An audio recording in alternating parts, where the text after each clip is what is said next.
Hello students, ছাত্রছাত্রীদের কাছে বা তোমাদের কাছে আনসিন হলো একটি দুর্বোধ্য বিষয়। তার কারণ আমাদের কাছে তোমাদের কাছে যে স্টক অফ ওয়ার্ড থাকে রয়েছে সেটা হচ্ছে খুবই সীমিত। সেই সীমিত স্টক অফ ওয়ার্ড দিয়ে আনসিন প্যাসেজ পড়ে মানে বোঝা এবং তার থেকে উত্তর করা কঠিন। তাই প্রত্যেকেরই উচিত, প্রত্যেক ছাত্রছাত্রীদের অন্তত সপ্তাহে দুটো করে আনসিন প্যাসেজ করা, আনসিন প্যাসেজ প্র্যাকটিস করা, তার অর্থ বোঝার চেষ্টা করা এবং তার মধ্যে থাকা যে শব্দ ভাণ্ডার, স্টক অফ ওয়ার্ডস এবং তার যে সিনোনিমসগুলো যদি একটু একটু করে করা যায় তাহলে দেখা যাবে যে কয়েক মাসের মধ্যেই তোমরা আনসিনেও খুব দক্ষ হয়ে উঠবে। তাই আজকে একটা আনসিন প্যাসেজ নিয়ে আলোচনা করছি, আনসিন প্যাসেজ নিয়ে বর্ণনা করছি। দেখো, আনসিন প্যাসেজটা হচ্ছে দিব্যা দেশমুখকে নিয়ে। দিব্যা দেশমুখ বিকেম দিব্যা দেশমুখ হয়ে উঠেছিলেন দ্য ফার্স্ট ইন্ডিয়ান ওমেন, প্রথম ভারতীয় মহিলা, টু উইন জয়লাভ করে the FIDE women's chess world cup title. অর্থাৎ হচ্ছে কি, ফিডে দ্বারা আয়োজিত যে ওমেন্স মহিলাদের বা নারীদের যে হচ্ছে প্রতিযোগিতা হয়েছিল মহিলাদের দাবা বিশ্বকাপ, সেই দাবা বিশ্বকাপে হচ্ছে জয়লাভ করে প্রথম ভারতীয় নারী হয়ে উঠেছিলেন। আফটার ডিফিটিং, পরাজিত করে, ফেলো ইন্ডিয়ান মানে হচ্ছে তার যে সহকর্মী যে হচ্ছে ভারতীয়, তার নাম হচ্ছে কোনেরু হাম্পিকে ইন দ্য ফাইনাল, চূড়ান্ত পর্যায়ের যে খেলায়, ইন বাটুমি জর্জিয়া ইন বাটুমি জর্জিয়াতে। তাহলে কি, খেলাটি হয়েছিল জর্জিয়ার বাতুমি শহরে এবং খেলাটি হচ্ছে কী ছিল, ফিডে দ্বারা আয়োজিত ওমেন্স চেস ওয়ার্ল্ড কাপ। তার তিনি যাকে পরাজিত করেছিলেন তার নাম হচ্ছে কোনেরু হাম্পি। আর এই যুদ্ধে জয়লাভ করে বা এই যে খেলাতে জয়লাভ করে তিনি প্রথম ভারতীয় নারী হয়ে উঠেছিলেন যিনি বিশ্বকাপ দাবার যে বিশ্বকাপ সেটা জয়লাভ করেছিলেন। তাহলে এখানে সিনোনিমস হিসেবে আমরা করতে পারি। সিনোনিমস হচ্ছে বিকেম মানে হওয়া, মানে টার্নড হবে এখানে। ডিফিট মানে পরাজিত করা, বিটিং মানে পরাজিত করা, ফেলো মানে হচ্ছে সহকর্মী, কম্পেনিয়ন হতে পারে। ফেলো মানে সহকর্মী, সেক্ষেত্রে হচ্ছে কম্পেনিয়ন হবে। তারপরে হচ্ছে ফাইনাল হচ্ছে যেটাকে বলা হচ্ছে লাস্ট ম্যাচ, সেটাকে হচ্ছে ফাইনাল বলা হচ্ছে। তাহলে এখান থেকে আমরা চারটা পেলাম। নেক্সট দেখো, দ্য ম্যাচ, এই ম্যাচটি লাস্টেড, দ্য ম্যাচ লাস্টেড কথাটার মানে হচ্ছে চলেছিল, এখানে চলেছিল ফর 3 days, ম্যাচটি চলেছিল 3 দিন ধরে। তাই লাস্টেডের বিপরীত সমার্থক শব্দ হচ্ছে কন্টিনিউড বা carried on. The match lasted for 3 days and was decided, এখানে ওয়াজ ডিসাইডেড বলতে কি নির্ধারিত হয়েছিল, ডিটারমাইন্ড হয়েছিল বা নিষ্পত্তি হয়েছিল, ওয়াজ সেটেলড আপ হয়েছিল কত, থ্রো টাই ব্রেকের মাধ্যমেই খেলাটি নিষ্পত্তি হয়েছিল। With Divya emerging victorious with a score of 2.5 to 1.5। তাহলে সে কী করেছিল না, যেখানে দিব্যা হচ্ছে 2.5 থেকে 1.5 স্কোরে বিজয়ী হয়েছিল। তাহলে এখানে বলছে কি যে ম্যাচটি চলেছিল 3 দিন ধরে এবং ম্যাচটি নিষ্পত্তি হয়েছিল। ওয়াজ ডিসাইড মানে হচ্ছে ডিটারমাইন্ড, আর হচ্ছে ইমার্জিং ভিক্টোরিয়াস মানে হচ্ছে উইনিং, জয়লাভ করেছিল 2.5 to 1.5 স্কোর করে। The final had 2 drawn games on Saturday and Sunday. অর্থাৎ দুটো খেলা হয়েছিল, দুটো খেলা চূড়ান্ত পর্যায়ে রয়েছিল, একটা হচ্ছে শনিবার, একটা হচ্ছে রবিবার। এবং দুটো খেলাই কী হয়েছিল, দুটো খেলা হচ্ছে ড্র হয়েছে, দুটো খেলাতেই ড্র হয়েছিল। এবং দ্য ফার্স্ট টাই ব্রেকার, প্রথম টাই ব্রেকারের খেলাটিও also ended in a draw, সেটাও কিন্তু ড্র হয়েছিল। তাহলে the final had 2 drawn games on Saturday and Sunday. দুটো খেলা শনিবার এবং রবিবার, যেটা হচ্ছে কি হয়েছিল, দুটো হচ্ছে সমানভাবে ড্র হয়েছিল এবং প্রথম যে টাই ব্রেকারটি খেলটি সেটাও হচ্ছে ড্রতেই শেষ হয়। তারপরে হচ্ছে হাওয়েভার, যাই হোক, in the second rapid game of the tie break, in the second rapid গেমে দ্বিতীয় যে র্যাপিড খেলাতে, টাই ব্রেকের দ্বিতীয় যে র্যাপিড খেলাতে, playing with the black pieces, যেটা খেলা হয়েছিল কি দিয়ে, কালো ঘুঁটি দিয়ে যেটাকে খেলা হয়েছিল, প্রিভেল, তাতেও কিন্তু দিব্যা জয়লাভ করেছিল। প্রিভেল বলতে এখানে জয়লাভ করেছিল, আলটিমেটলি উইনিং দ্য ম্যাচ, মানে শেষ পর্যন্ত দিব্যা কিন্তু সেখানে বিরাজমান ছিল জয়লাভ করে, তার জয় কিন্তু বজায় ছিল। 19-year-old দিব্যা ওয়াজ ভিজিবলি ইমোশনাল। দিব্যা যে ছিল, আর বয়স ছিল 19 বছর বয়সী, ওয়াজ ভিজিবলি ইমোশনাল, যে হচ্ছে কিন্তু আবেগপ্রবণ হয়ে গিয়েছিল, আবেগ আবেগে আপ্লুত হয়ে পড়েছিল। ভিজিবলি ইমোশনাল হচ্ছে আবেগে আপ্লুত হয়ে পড়া। আফটার হার ভিক্টোরি, ভিক্টোরি মানে হচ্ছে জয়, তার ভিক্টোরি ফ্রেজাল ভার্ব, ভিক্টোরি হচ্ছে যে সিনোনিম সেটা কি হবে, উইনিং, ভিক্টোরি এবং হচ্ছে উইনিং হতে পারে। তারপরে যে ভিজিবলি মানে হচ্ছে স্পষ্টভাবে, ভিজিবলি থেকে ক্লিয়ারলি হতে পারে। ইমোশনাল হচ্ছে ওভারহেলমড, তাহলে ভিজিবলি থেকে হচ্ছে ক্লিয়ারলি, ইমোশনাল থেকে হচ্ছে ওভারহেলমড। তাহলে আফটার হার ভিক্টরি, তার জয়ের পরে, এগেনস্ট অ্যান অপোনেন্ট, অপোনেন্ট মানে হচ্ছে বিরোধী বা প্রতিপক্ষ, তাহলে প্রতিপক্ষকে পরাজিত করে, তাই তো। টয়েস আর এজ, যার বয়স ছিল তারও বয়সের দ্বিগুণ, অর্থাৎ তার যে প্রতিপক্ষ যে ছিল তার বয়স ছিল, দিব্যার যে বয়স তার হচ্ছে দ্বিগুণ ছিল।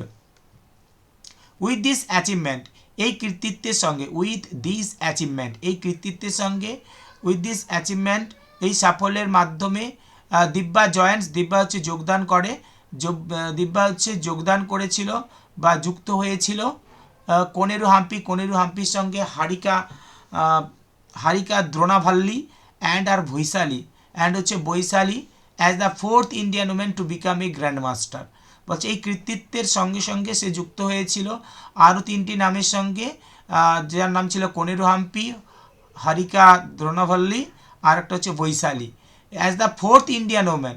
এবং তারপরেই হচ্ছে এই দিব্যা দেশমুখ, যে হচ্ছে মানে হচ্ছে চতুর্থ ভারতীয় নারী হয়ে উঠেছিল two become a grand master, যে গ্র্যান্ড মাস্টার উপাধিতে ভূষিত হয়েছিল। গ্র্যান্ড মাস্টার হওয়া চতুর্থ ভারতীয় নারী হিসেবে যুক্ত হয়েছিল। তাহলে অ্যাচিভমেন্ট মানে হচ্ছে সাফল্য বা কৃতিত্ব, এখানে হচ্ছে অ্যাকমপ্লিশমেন্ট, অ্যাচিভমেন্ট থেকে অ্যাকমপ্লিশমেন্ট হবে। জয়েন্টস মানে হচ্ছে becomes part of, becomes part of. তারপরে হচ্ছে দিস ভিক্টোরি, এই যে জয়, ভিক্টোরিয়ান এই যে জয়, অলসো মেড হার, সেই সঙ্গে তাকে করে তুলেছিল দ্য 88%, তাকে 88তম ব্যক্তি হিসেবে পৌঁছে দিয়েছিল তাকে, টু রিচ দ্য মাইলস্টোন, এই সাফল্যের শীর্ষে পৌঁছেছিল এই জয়ের জন্যই, এবং তিনি সামগ্রিকভাবে 88তম ব্যক্তি হিসেবে মাইল ফলকে পৌঁছেছিলেন। তাহলে এখানে হচ্ছে তোমার মাইলস্টোন মানে হচ্ছে ল্যান্ডমার্ক, আর রিচ হচ্ছে অ্যাটেইন, রিচ হচ্ছে অ্যাটেইন হবে। তবে ইন অ্যাডিশন মানে হচ্ছে কোনো কিছুর পাশাপাশি, মানে কোনো কিছু যুক্ত হওয়ার পাশাপাশি। তাহলে in addition to winning the world cup, মানে বিশ্বকাপ জয়ের পাশাপাশি বা এর সঙ্গে যুক্ত থেকে, দিব্যার যে পারফরমেন্স মানে কৃতিত্ব, আর্নড হার মানে হচ্ছে তাকে জায়গা করে দিয়েছিল, earned her place, earned her spot মানে হচ্ছে তাকে একটা জায়গা করে দিয়েছিল in the FIDE candidates tournament 2026, FIDE candidates tournament 2026-এ তাকে একটা বিশেষ জায়গা করে দিয়েছিল, হোয়ার, যেখানে প্লেয়ার্স উইল কম্পিট, যেখানে হচ্ছে প্রতিযোগীরা উইল কম্পিট মানে হচ্ছে প্রতিদ্বন্দ্বিতা করবে, ফর দ্য চান্স, সেই সুযোগের জন্য, two challenge the women's world champion, মানে হচ্ছে মেয়েদের যে বিশ্ব চ্যাম্পিয়ন খেলা, সেই জিয়া ওয়েনজুন অফ চায়না, তার সঙ্গে হচ্ছে প্রতিদ্বন্দ্বিতা করার ক্ষেত্রে একটা সুযোগ পাবে, সেক্ষেত্রে তারা প্রতিদ্বন্দ্বিতা করতে পারবে। দিব্যার সাকসেস, দিব্যার এই যে সফলতা, অ্যাডস যুক্ত করেছিল, adds to the recent achievement of Indian chess players, ভারতীয় যে দাবাড়ুদের সঙ্গে তার এই কৃতিত্বটা যোগ হয়েছিল, এবং with notable performance from players, খুবই উল্লেখযোগ্য যে কৃতিত্বের সঙ্গে সঙ্গে ফ্রম প্লেয়ার্স, অন্যান্য খেলোয়াড়দের থেকে আসা যে অন্যান্য কৃতিত্ব, বিখ্যাত যে কৃতিত্বের সঙ্গে তারটাও যোগ হয়েছিল। ঠিক বলা যায় লাইক ওয়ার্ল্ড চ্যাম্পিয়ন, কার মতো না, হচ্ছে বিশ্ব যে দাবাড়ু যে চ্যাম্পিয়ন, তার নাম হচ্ছে গুকেশ DR প্রজ্ঞানন্দা, অ্যান্ড হচ্ছে অর্জুন ইরিগাইসির সঙ্গে। Prime minister Narendra Modi has congratulate মানে হচ্ছে অভিনন্দন জানানো, প্রেজড হতে পারে এখানে।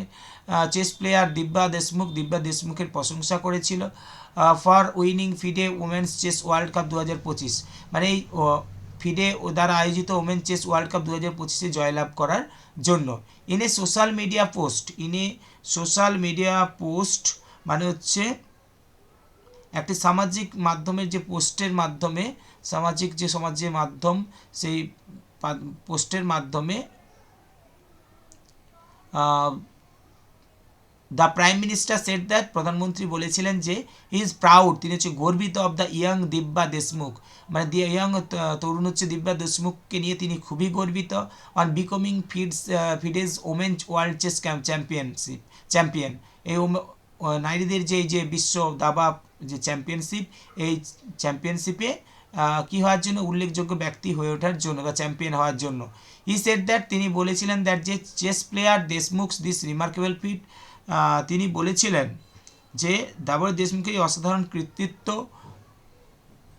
উইল ইন্সপায়ার, অনুপ্রাণিত করবে সিভারাল ইয়ংস্টার্স অনেক তরুণদের।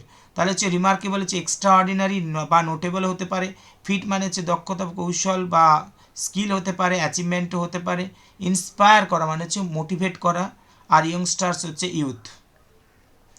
The prime minister also lauded মানে হচ্ছে প্রশংসা করে, ভেরি ভেরি ইম্পর্ট্যান্ট একটা শিরোনেমস, তার হতে পারে প্রেজড আর অ্যাপ্রিসিয়েট করা।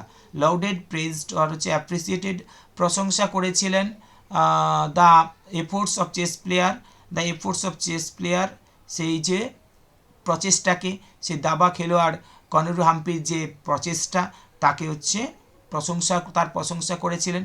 হি সেড দ্যাট, তিনি বলেছিলেন যে প্লেয়ার কনেরু হাম্পি, যে হচ্ছে খেলোয়াড় যে Koneru Hampi, has also displayed, তিনি প্রদর্শন করেছেন ইমেন্স প্রাউসেস মানে হচ্ছে দক্ষতা, অসাধারণ দক্ষতা তিনি দেখিয়েছেন, অসামান্য দক্ষতা তিনি দেখিয়েছেন থ্রু আউট দ্য চ্যাম্পিয়নশিপ, এই সারা খেলা জুড়ে। তিনি বলেছিলেন পুরো চ্যাম্পিয়নশিপ জুড়ে খেলোয়াড় কোনেরু হাম্পি অসাধারণ দক্ষতার প্রদর্শন করেছেন। তাহলে এখানে হচ্ছে মানে যে সিনোনিমস হতে পারে ডিসপ্লেড, প্রদর্শন করা, শোন, ইমেন্স মানে অত্যন্ত, গ্রেট আর ভাস্ট হতে পারে, প্রাউয়েস মানে দক্ষতা, স্কিল আর expertise throughout during the entire period. তাই এই টোটাল যে প্যাসেজটা জুড়ে হচ্ছে আনসিন প্যাসেজটাতে যে কয়েকটা সিনোনিমস হচ্ছে, আমরা যদি টুকটাক একটু আলোচনা করি তাহলে হাউএভার, নেভারদালেস, প্রিভেল মানে হচ্ছে জয়লাভ করা, ট্রাম্পড মানে জয়লাভ করা, আলটিমেটলি মানে হচ্ছে ফাইনালি, তারপর ভিজিবলি মানে হচ্ছে ক্লিয়ারলি, আচ্ছা তারপরে হতে পারে অপোনেন্ট হচ্ছে বিরোধী, অপোনেন্ট থেকে রাইভেল হবে।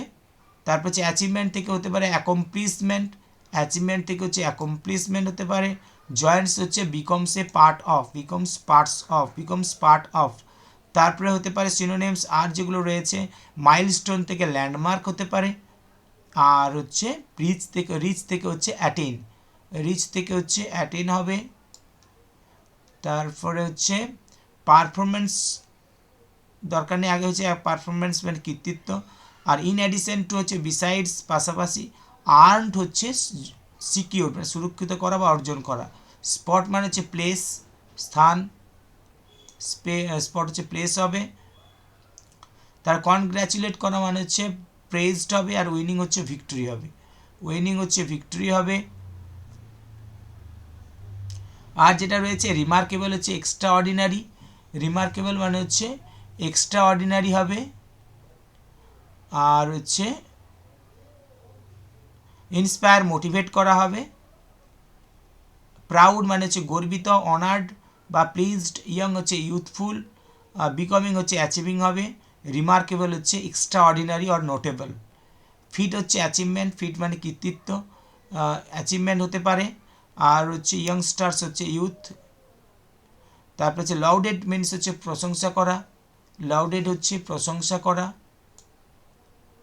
আর হচ্ছে প্রশংসা করা। এফোর্টস হচ্ছে প্রচেষ্টা, যেটা হার্ডওয়ার্ক বলতে পারি আমরা। এছাড়া হচ্ছে ডিসপ্লেড মানে শোন মানে দেখানো বা প্রদর্শন করা, আর হচ্ছে ইমেন্স হচ্ছে ভাস্ট আর গ্রেট, প্রাউসেস হচ্ছে দক্ষতা, স্কিল, আর থ্রু আউট হচ্ছে during the entire championship. Throughout হচ্ছে the during the entire period. তো এই হচ্ছে একটা আনসিন, যেখানে আমি বললাম যে একটা প্যাসেজে কীভাবে পড়তে হয় এবং সেখানকার যে সিনোনিমসগুলো সেগুলো এখানে টুকটাক বলা হলো। এটাকে ভালো করে দু একবার স্টাডি করলে কিছু কিছু স্টক অফ ওয়ার্ড তোমরা মেমোরাইজ করতে পারবে। এভাবেই কিন্তু তোমরা আনসিনে ধীরে ধীরে এগোতে পারবে, শব্দভাণ্ডারের ক্ষেত্রেও এগোতে পারবে এবং এখান থেকে যে কোশ্চেনগুলো থাকবে সেগুলোর উত্তর করতে পারবে।